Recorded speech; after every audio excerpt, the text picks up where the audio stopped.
നല്ല കാര്യങ്ങൾ ചെയ്യുന്ന ആൾക്കാർ ജനങ്ങൾ തെരഞ്ഞെടുക്കണം, അത്രേ ഉള്ളൂ. ഇതേപോലെ ഇരിക്കുന്ന ഞങ്ങളെ തെരുവിൽ നിന്ന് ഓട്ടിക്കായിരുന്ന അവര് അടുത്ത വർഷവും ഇതേപോലെ നിയന്ത്രിച്ചോണ്ട് പോകും ഞങ്ങൾ. അല്ലെങ്കിൽ ഞങ്ങളങ്ങ് കയ്യൂതി. ഞങ്ങളെ പോലെ 10 പേരുണ്ടെങ്കിൽ അവർക്കും ജീവിക്കാപ്പോൾ അവരെ പോലെ 10 പേരുണ്ടെങ്കിൽ ഞങ്ങൾക്കും ജീവിക്കാമല്ലോ. നേരത്തെ ഇരുന്ന മന്ത്രിമാരൊക്കെ തന്നെയാണ് ഇപ്പോഴും നിൽക്കുന്നത്. അവരൊക്കെ ജയിച്ചു വരേണ്ടവരാണ്, അവർ ജയിച്ചു വരേണ്ടത്. നമസ്കാരം. നമ്മളിപ്പോൾ എത്തി നിൽക്കുന്നത് നെടുമങ്ങാടാണ്. നെടുമങ്ങാട് തെരഞ്ഞെടുപ്പിന്റെ കാര്യങ്ങളൊക്കെ പരിശോധിക്കുമ്പോൾ പ്രധാനമായിട്ടും ഇവിടെ ഭക്ഷ്യമന്ത്രിയായിട്ടുള്ള അനിൽ ആണ് മത്സരിക്കുന്നത്, LDF-ന്റെ സ്ഥാനാർത്ഥിയായിട്ട്. അതോടൊപ്പം തന്നെ BJP ഏറ്റവും ശക്തമായിട്ടുള്ള ഏറ്റവും പ്രതീക്ഷയുള്ള ഒരു സ്ഥാനാർത്ഥിയെ ഇറക്കിയിട്ടുള്ള മണ്ഡലമാണ് ഈ പറയുന്ന നെടുമങ്ങാട് എന്ന് പറയുന്ന ഒരുപാട് വലിയൊരു പ്രദേശം. ഇവിടുത്തെ ജനങ്ങൾ ആർക്കൊപ്പമാണ്, ഇവിടെ മാറ്റം വരേണ്ടതുണ്ടോ അതോ നിലവിലത്തെ രീതിയിൽ തന്നെ തുടർ ഭരണം ആയിരിക്കണമോ എന്ന് അതേക്കുറിച്ചൊക്കെയുള്ള അന്വേഷണത്തിലാണ്. എന്തായാലും പൊതുജനങ്ങളോട് കൂടെ അവരുടെ ഒരു അഭിപ്രായമൊക്കെ ചോദിച്ചറിയാം. ചേട്ടാ, തെരഞ്ഞെടുപ്പൊക്കെയാണല്ലോ, ആർക്കൊപ്പമാണ്, ആരായിരിക്കും ഈ നെടുമങ്ങാട് ജയിക്കാൻ പോകുന്നത്? നമ്മള് പൊതുജനത്തിൽ ഒരാളല്ലേ? അങ്ങനെയൊന്നും ഇല്ല. നല്ല കാര്യം ചെയ്യുന്ന ആരാണോ അവർ ജയിക്കണം, അത്രേ ഉള്ളൂ. നെടുമങ്ങാട് ചെയ്യേണ്ട ഒരു നല്ല കാര്യം പറഞ്ഞേ. നിലപാട് ചെയ്യുന്ന ഈ കിടക്കുന്ന കണ്ടില്ലേ, മാർക്കറ്റ്, റോഡുകൾ, ഇതെല്ലാം ഈ കിടക്കുന്ന കണ്ടില്ലായിരുന്നു. ഇതിന്റെ ശോചനീയാവസ്ഥ തന്നെയാണ് ഇടപാട് മാർക്കറ്റ്. അപ്പൊ നിലവിലുള്ള മന്ത്രി മാറിയിട്ടൊരു മാറ്റം വരണം എന്നാണോ പറഞ്ഞു വരുന്നത്? അങ്ങനെയൊന്നുമില്ല. നല്ല കാര്യങ്ങൾ ചെയ്യുന്ന ആൾക്കാർ ജനങ്ങൾ തെരഞ്ഞെടുക്കണം, അത്രേ ഉള്ളൂ. ആരായാലും കുഴപ്പമില്ല. നെടുമങ്ങാടിന് വേണ്ടി വികസനം ചെയ്യണം, അല്ലാതെ ആൾക്കാരെ പോക്കറ്റ് വീർക്കാൻ വേണ്ടിയുള്ള വികസനം ചെയ്യാൻ വേണ്ടി ആരും വരും, അത്രേ ഉള്ളൂ. ചേട്ടാ, നെടുമങ്ങാട് ആരാവണം ജയിക്കേണ്ടത്? പ്രത്യേകിച്ചൊന്നും പറയാനൊന്നുമില്ല. നിലവിലിപ്പോ ഇരിക്കുന്ന മന്ത്രിമാരെന്ന് വെച്ചാൽ നാട്ടുകാർ ഇവിടെയുള്ള കേരളത്തിലുള്ള എല്ലാ ആൾക്കാർക്കും നല്ല കാര്യങ്ങൾ ചെയ്യുന്നുണ്ടെങ്കിൽ ആ മന്ത്രിമാരെ എന്റെ കാര്യമില്ലല്ലോ. തുടർ ഭരണം തന്നെയാണ് ആവശ്യം. അതാണ് ആവശ്യം. ഉണ്ടെങ്കിലേ രക്ഷപ്പെടും. ഇപ്പം പുതിയ പാർട്ടിക്കാർ നിന്ന് അവർ ജയിച്ചു കഴിഞ്ഞാൽ പിന്നെ ഇവിടെ നാട്ടിൽ മറ്റുള്ളവർക്ക് നല്ല കാര്യങ്ങൾ ചെയ്യുന്ന ഒരു പ്രതീക്ഷയില്ല. അതാണ്. അപ്പൊ അനിൽ തന്നെ തുടരും. അതാണ്. അവര് തന്നെ ഇവിടെ ഭരിക്കുന്ന കാര്യം ഉണ്ടായിരിക്കണം. അവർ നല്ല കാര്യങ്ങളൊക്കെ ചെയ്യുന്ന ആൾക്കാരാണ്. ആൾക്കാർക്ക് പെൻഷനായാലും പിന്നെ സുഖമില്ലാത്തവർക്ക് കട്ടില്, വീടില്ലാത്തവർക്ക് വീട്, എല്ലാ നല്ല കാര്യങ്ങൾ ചെയ്യുന്നവരെ നമ്മളത് ഭരിക്കുന്ന കാലം അവരെ തന്നെ ജയിക്കണം. UDF അധികാരത്തിൽ വന്നാൽ ഈ പറയുന്ന പെൻഷനൊക്കെ വർദ്ധിപ്പിക്കുമെന്ന് പറയുന്നുണ്ട്, 3000 ആക്കുന്നൊക്കെ പറയുന്നു. പൈസ ഇത് പറഞ്ഞത് യഥാർത്ഥമുള്ള സത്യമുള്ള കാര്യമാണ്. നിലവിൽ കൊടുത്തോണ്ടിരിക്കുന്നതിനെക്കാട്ടി പൈസ കൂട്ടും. പൈസ കൂട്ടി കൊടുക്കുന്നതിന് അവര് പറയുന്നത്.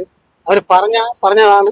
മറ്റുള്ള പറയുന്ന കാര്യം ലംഘിക്കില്ല. അങ്ങനെയൊക്കെ ഉള്ള കാര്യങ്ങളൊക്കെ ആണ്. എന്നാലും UDF വരും എന്നുള്ള ഒരു സംശയം. വരും എന്നുള്ള ഉറപ്പാണ്. പാപ്പാ, കച്ചവടമൊക്കെ എങ്ങനെ പോണു? നല്ല ഇലക്ഷൻ ഒക്കെ അല്ലേ, ഇവിടുത്തെ പ്രചാരണങ്ങളൊക്കെ കാണുന്നുണ്ടല്ലോ. ആരായിരിക്കും ഇത്തവണ തൂക്ക? ആരായിരിക്കും ഇത്തവണ ഇവിടെ വിജയിക്കുന്നത്? അറിയില്ല. സ്ഥാനാർത്ഥികളൊക്കെ വന്നിരുന്നോ ഇതുവഴി? സ്ഥാനാർത്ഥികളൊക്കെ വന്നിരുന്നോ? അപ്പൊ എന്തെങ്കിലുമൊക്കെ പ്രശ്നങ്ങളൊക്കെ ഉണ്ടോ? ഒരു കുഴപ്പമില്ല, നമുക്കൊരു കുഴപ്പമില്ല. നെടുമങ്ങാട് ഈ തവണ ഇനി ആരായിരിക്കും വരാൻ സാധ്യത? കമ്മ്യൂണിസ്റ്റ് തന്നെ. അനില് ജയിച്ചു കഴിഞ്ഞാൽ മുന്നോട്ടുള്ള വികസനം ഒക്കെ ഉണ്ടാവുന്നുണ്ടോ? ഞങ്ങളെ കൂടെ നോക്കിക്കൊണ്ട് പോയി ഇതേപോലെ ഇരിക്കുന്ന ഞങ്ങളെ തെരുവിൽ നിന്ന് ഓട്ടിക്കായിരുന്ന അവര് അടുത്ത വർഷവും ഇതേപോലെ നിയന്ത്രിച്ചോണ്ട് പോകും ഞങ്ങൾ. അല്ലെങ്കിൽ ഞങ്ങളങ്ങ് കയ്യൂതി. ഞങ്ങളെ പോലെ 10 പേരുണ്ടെങ്കിൽ അവർക്കും ജീവിക്കാപ്പോൾ അവരെ പോലെ 10 പേരുണ്ടെങ്കിൽ ഞങ്ങൾക്കും ജീവിക്കാമെന്നപ്പോൾ അതുകൊണ്ട് ഞങ്ങൾ രണ്ടേത്തിക്കാർ ഒരേപോലെ തന്നെ ജയിച്ചു. രണ്ടേത്തിക്കാർ ജയിച്ചു.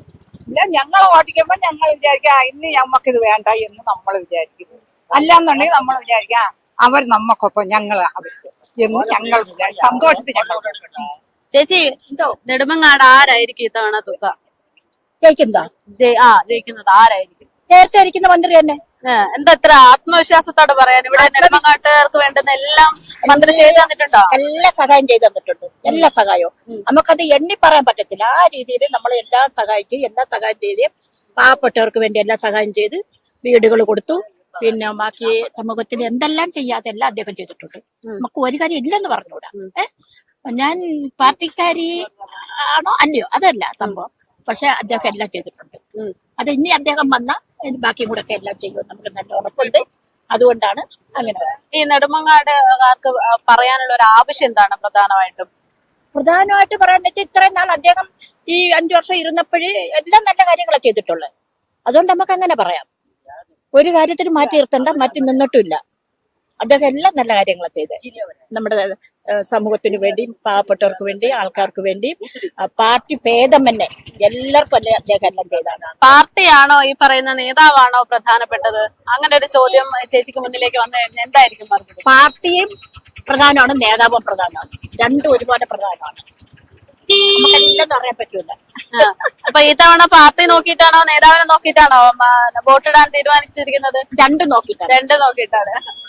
പാർട്ടിയും നോക്കി, നേതാവിനെ നോക്കിയിട്ടാണ്. സാഹചര്യമാണ്. നേതാക്കന്മാരൊക്കെ ഇതുവഴി വന്നിരുന്നോ? കണ്ടില്ല. ആരെയും കണ്ടില്ലേ? അറിയാമോ ഇത്തവണ ആരൊക്കെ ഇവിടെ മത്സരിക്കുന്നത്? അവിടെ VR അനിലേക്കിന്, കുമാർ ആരൊക്കെ നിൽക്കുന്നു. ആരെ ജയിക്കും? ആരാണ് ഇത്തവണ നെടുമങ്ങാട്? നെടുമങ്ങാട് VR അനിൽ. ഒരു സംശയമില്ല. ഒരു സംശയം. എന്താണ് അമ്മയ്ക്ക് ഇത്ര ആത്മവിശ്വാസം? കഴിഞ്ഞ പ്രാവശ്യം നല്ല നല്ല പ്രവർത്തനങ്ങൾ ചെയ്തു. എന്തൊക്കെ നല്ല പ്രവർത്തനങ്ങൾ? ഒരുപാട് നല്ല കാര്യങ്ങളൊക്കെ ചെയ്തു. അത് തുടരുമെന്നാണ് പാർട്ടിയിലുള്ള അത് തുടരുമെന്നാണ് അമ്മ പറയുന്നത്. അമ്മ, എന്താണ് നെടുമങ്ങാട്ടെ ഇലക്ഷൻ പ്രചാരണവുമായിട്ട് ബന്ധപ്പെട്ടുള്ള ഒരു നിഗമനം? പ്രചാരണം അങ്ങനെ നടന്നുകൊണ്ടിരിക്കുന്നത് നല്ല കാര്യങ്ങൾ ചെയ്യുന്നവർക്ക് എന്നും നല്ലത് തന്നെ. ഇവിടെ ആര് ജയിക്കാനാണ് സാധ്യത? BJPക്ക് ഒരു സാധ്യത ഉണ്ടെന്നൊക്കെ പറഞ്ഞു കേൾക്കുന്നു. സാധ്യതയുണ്ടോ? BJPക്ക് എനിക്ക് സാധ്യത തോന്നുന്നില്ല. നമ്മളെ അനിൽ സാറാണ് നല്ല നല്ല കാര്യങ്ങൾ ചെയ്യുന്നത്. നമ്മളെ ഏരിയയിൽ കഴിഞ്ഞ പ്രാവശ്യം വന്ന് ഒത്തിരി പേരുണ്ടായിരുന്നു. ഒരുപാട് വികസനങ്ങൾ ചെയ്തു എന്നുള്ളതാണ് പൊതു അഭിപ്രായങ്ങളും കാണുന്നത്. കോൺഗ്രസ് ചിത്രത്തിലേ ഇല്ല. കോൺഗ്രസിന്റെ ആരും ഒന്നും പറയുന്നില്ല, ഇങ്ങനെ പോകുന്നു. എന്താണ് നെടുമങ്ങാട്ടെ ആ ഒരു സ്ഥാനാർത്ഥികളുടെ പ്രവർത്തനമൊക്കെ കാണുമ്പോൾ തോന്നുന്നത്? ആര് ജയിക്കും? നെടുമങ്ങാട്ട് ജയിക്കുന്നത് ഇടതുപക്ഷമാണ്. ഒരു സംശയമില്ല. ഒരു സംശയവുമില്ല. എന്താണ് എന്താന്ന് വെച്ചാൽ ഇന്ന് നടക്കുന്ന റോഡിന്റെ വികസനങ്ങള്, സ്കൂളിന്റെ വികസനങ്ങള്, കോളേജുകള്, ആശുപത്രികൾ കൊടുത്തോണ്ടിരിക്കുന്ന മരുന്നുകൾ, ഫ്രീ ആയിട്ട് കൊടുത്തോണ്ടിരിക്കുന്ന മരുന്നുകള്, അതേപോലെ അവരെ ചികിത്സിക്കാനുള്ള ഡോക്ടർമാര് അങ്ങനെയൊക്കെ നോക്കുകയാണെങ്കിൽ, അതേപോലെ നമ്മള് 60 വയസ്സ് കഴിഞ്ഞു പോയ ആൾക്കാർക്ക് 2000 രൂപ പെൻഷൻ കൊടുക്കുന്നതൊക്കെ അവർക്ക് വലിയ കാര്യങ്ങൾ. UDF വരണമെങ്കിൽ 3000 ആക്കാന്ന് പറഞ്ഞാൽ മുമ്പ് അവര് ഭരിച്ചുകൊണ്ടിരുന്നപ്പോഴത്തേക്ക്, ഉമ്മൻചാണ്ടി ഭരിച്ചുകൊണ്ടിരുന്നപ്പോഴത്തേക്ക് 18 മാസത്തെ ഞങ്ങളുടെ പൈസ അവര് പെൻഡിങ് ഇട്ടിരുന്നു. അത് ഇവര് വന്നതല്ലേ നമുക്ക് തന്നത്. ഇടതുപക്ഷം വന്നാണ് നമുക്ക് അത്, പിണറായി സർക്കാർ വന്നപ്പോഴാണ് നമുക്ക് ആ പൈസ അവരാണ് തന്നത്. മൂന്നാമതൊരു പിണറായി സർക്കാർ എന്നുള്ളത് വിശ്വസിക്കുന്നു. സംശയമില്ല, അവരെ വരുള്ളൂ. കഴിഞ്ഞ വർഷത്തെക്കാളും ഒരു സീറ്റെങ്കിലും അധികം പിടിച്ചാൽ അവർ വരുള്ളൂ. പിണറായി സർക്കാരിനെതിരെ ഒരുപാട് വിമർശനങ്ങളുണ്ട് നിലവില്. അവര് വിമർശിക്കുമല്ലോ. കാര്യം ഞാൻ പറയാം, വയനാട് മറ്റേ ദുരിത ഫണ്ട് പിരിച്ചിട്ട് ആ പൈസ കംപ്ലീറ്റ് അവന്മാര് വെട്ടി വിഴുങ്ങിയില്ലേ? ആ പൈസക്ക് എവിടെ ഇപ്പോഴല്ലോ വെച്ചു കൊടുത്താ? ഇല്ലല്ലോ, വെച്ചു കൊടുത്തില്ലല്ലോ. അപ്പൊ പിന്നെ ആ കണ്ടീഷനൊക്കെ നോക്കുകയാണെങ്കിൽ ഇവർക്ക് എന്തിനാണ് വോട്ട് കൊടുക്കണേ? നെടുമങ്ങാട് അനിൽ വിട്ടു പോവേയില്ല. നെടുമങ്ങാട് എന്ന് പറഞ്ഞാൽ വിട്ടു പോവേയില്ല. നെടുമങ്ങാട് മാത്രമല്ല, ഏതാണ്ടുള്ളതൊക്കെ നല്ല നല്ല സ്ഥാനാർത്ഥികളാണ് നിൽക്കുന്നത്. അവരൊക്കെ ജയിച്ചു വരണം. നല്ല മന്ത്രിമാർ, നേരത്തെ ഇരുന്ന മന്ത്രിമാരൊക്കെ തന്നെയാണ് ഇപ്പോഴും നിൽക്കുന്നത്. അവരൊക്കെ ജയിച്ചു വരേണ്ടവരാണ്. അവർ ജയിച്ചു വരേണ്ടി. നെടുമങ്ങാട്ടെ BJP UDF സ്ഥാനാർത്ഥികൾ BJPക്കൊന്നും UDF-നൊന്നും ഇവിടെ ഒരു ചാൻസും ഇല്ല. ഇവിടെ മുമ്പ് മുതലേ ഇവിടെ LDF തന്നെയാണ് വിജയിച്ചു വരുന്നത്. അവർ തന്നെയാണ് വിജയിക്കുന്നത്. പിന്നെ ഒരിക്കലായിട്ട് നമ്മളെ പാലൂടെ വിജയിച്ചു വന്നിട്ടുണ്ട്. അതിനുശേഷം പിന്നെ അങ്ങനെ അതിന് പിറ്റേ ദിവസം നിന്നപ്പോൾ തോറ്റുണ്ട്. പിന്നെ ആരും ഇവിടെ രക്ഷപ്പെട്ട് വന്നിട്ടുമില്ല. കാര്യം അത്രയ്ക്ക് വികസനം. അതാ ഇപ്പം തന്നെ അന്താരാഷ്ട്ര മാർക്കറ്റ്, അല്ലെ നമ്മൾ ഈ മാർക്കറ്റ് തന്നെ ഇന്നിപ്പം വലിയ വിപുലമായിട്ട് 5 കെട്ടിടത്തിൽ നിന്നാണ് ഇവിടെ മാർക്കറ്റ് ഉണ്ടാക്കാൻ പോണത്. അതിൽ അടിയിൽ മറ്റേ പാർക്കിങ് അത് ഇതെല്ലാം നല്ല കണ്ടീഷനായിട്ട് അത് കെട്ടിക്കൊണ്ടിരിക്കുകയാണ്. നല്ല ഉഗ്രമായ പണികൾ നടന്നുകൊണ്ടിരിക്കുകയാണ്. അപ്പൊ അതൊക്കെ വലിയ വികസനമല്ലേ? നല്ല വികസനമാണ്.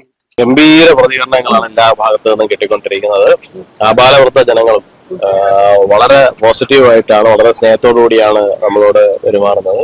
തീർച്ചയായിട്ടും വലിയ രാഷ്ട്രീയ പോരാട്ടമാണ് നെടുമങ്ങാട് നിയോജക മണ്ഡലത്തിൽ നടക്കുക എന്നുള്ള കാര്യത്തിൽ അത് യാതൊരു സംശയം ഉണ്ടാവേണ്ട കാര്യമില്ല. മെയ് 4-ാം തീയതി കേരള രാഷ്ട്രീയത്തില് ഏറ്റവും വലിയ തലക്കെട്ട് സൃഷ്ടിക്കാൻ പോകുന്ന മണ്ഡലം നെടുമങ്ങാട് നിയോജക മണ്ഡലമായിരിക്കും. ഇത് വാക്കാം, കുറിച്ചു വെച്ചോ. നിലവില് ഇപ്പൊ ചെങ്കോട്ടയാണ് ഇത് എന്നൊരു പരാമർശമൊക്കെ ഉണ്ട്. ആ ഒരു ചെങ്കോട്ട പൊളിച്ചുകൊണ്ട് കാവിപ്പടയാകുമോ എന്നുള്ളൊരു ആത്മവിശ്വാസം ഉണ്ടോ? അല്ല, ചെങ്കോട്ടകളെല്ലാം വീണ ചരിത്രമുള്ളത്. വീഴാത്ത ചെങ്കോട്ടകളായിട്ട് ഇനി പ്രത്യേകിച്ച് ഒന്നും തന്നെ ബാക്കിയിൽ 1-2 സ്ഥലങ്ങളൊക്കെ മാത്രമേ ഇപ്പോ ചൈനയോ പോലെയുള്ള 1-2 സ്ഥലങ്ങൾ മാത്രമേ ബാക്കിയുള്ളൂ. ജനാധിപത്യത്തിന്റെ വെളിച്ചവും മനുഷ്യന് ചിന്തിക്കാനുള്ള സ്വാതന്ത്ര്യവും കടന്നു വന്നിട്ടുള്ള എല്ലായിടത്തും ചെങ്കോട്ടകൾ വീണിട്ടുണ്ട്. അതിനകത്ത് യാതൊരു സംശയവുമില്ല.